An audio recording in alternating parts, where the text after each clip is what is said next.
আসসালামু আলাইকুম প্রিয় ভিউয়ার্স, আশা করি আল্লাহর রহমতে আপনারা সকলেই ভালো আছেন।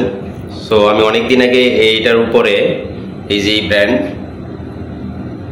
ওয়াটার ফিল্টার যেটা, এটার উপরে আমি একটা ভিডিও করছিলাম। সো এই ওয়াটার ফিল্টারটা 1-2 বছর চলার পরে অটো হচ্ছে পানি আউটপুট দিবে না, মোটরটা চলবে না, এই যে প্রেসার সুইচগুলো আছে এগুলো অ্যাক্টিভ হবে না।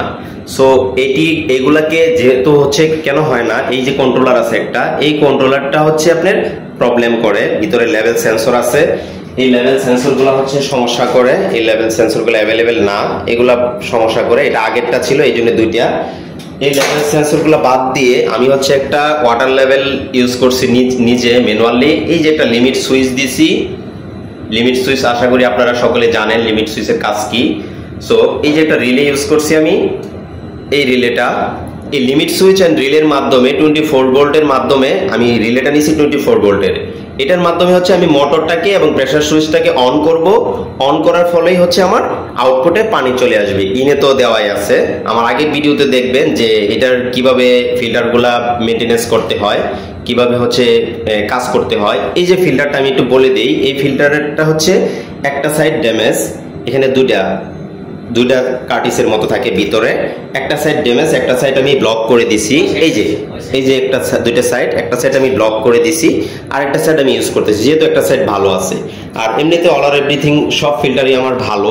সো আমি কাজটা কিভাবে করছি, এই যে ডিসি পাওয়ার সাপ্লাই, এটা থেকে ডিসি পাওয়ার সাপ্লাইটা আমি কোথায় নিছি, ফার্স্টে আমি যে শর্ট করছি, শর্ট করে নিউট্রাল সব কমন করে দিছি, আর ফেজটা সরাসরি আমি নিয়ে গেছি লিমিট সুইচে।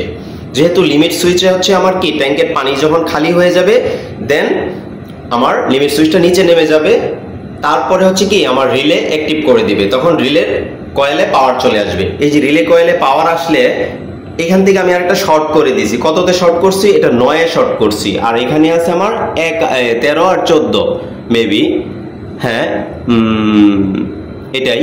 যেহেতু রিলের পাওয়ার, রিলের কানেকশন কিভাবে করতে হয় এটা আপনার আমার আগের ভিডিও আছে, ওগুলোতে দেখে নেবেন। এখানে একটা ফেজ দিছি, একটা নিউট্রাল একটা ফেজ, আর ফেজটা হচ্ছে আমি কমন করে দিছি। কেন, রিলেটা যখন অ্যাক্টিভ হবে, যখন আমার ট্যাঙ্ক খালি হয়ে যাবে, তখন লিমিট সুইচটা এনসি হয়ে যাবে। এনসি হয়ে যাওয়ার পর আমার আউটপুটে সিগন্যাল চলে আসবে, 24 ভোল্ট ডিসি চলে আসবে। এই 24 ভোল্ট ডিসিটা দিয়ে আমি হচ্ছে এই প্রেসার সুইচটাকে কন্ট্রোল করব, আর হচ্ছে আমি মোটরের পাওয়ার দিছি। এই মোটরটা হচ্ছে আমার ডিসি ভোল্টে চলে, এটা দিছি, আর নিউট্রাল সব কমন করে দিছি। শুধু এই কাজটা আমি করছি এখানে এই রিলেটার মাধ্যমে, যেহেতু এসি ইনকামিং আমার ডিসি পাওয়ার সাপ্লাই আছে। সো আবার আমি বলতেছি, কাজটা ভিডিওটা বেশি বড় করব না।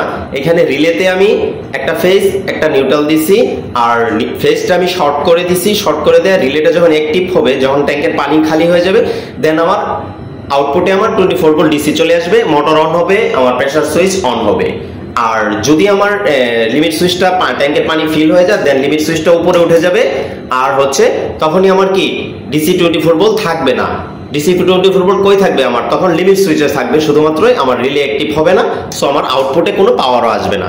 সো এই ভিডিওটার মাধ্যমে হচ্ছে আপনারা এই কন্ট্রোলারটা এভাবে কাজ করতে পারবেন এবং ভালোভাবে চালাইতে পারবেন, যেহেতু আমার কন্ট্রোলারটা নষ্ট হয়ে যায়। ধন্যবাদ সবাইকে, যারা এখন আমার চ্যানেলটিকে সাবস্ক্রাইব করেননি, আশা করি আলহামদুলিল্লাহ সকলেই সাবস্ক্রাইব করে দিবেন এবং বেশি বেশি শেয়ার করবেন এবং কমেন্টস করবেন। আসসালামু আলাইকুম।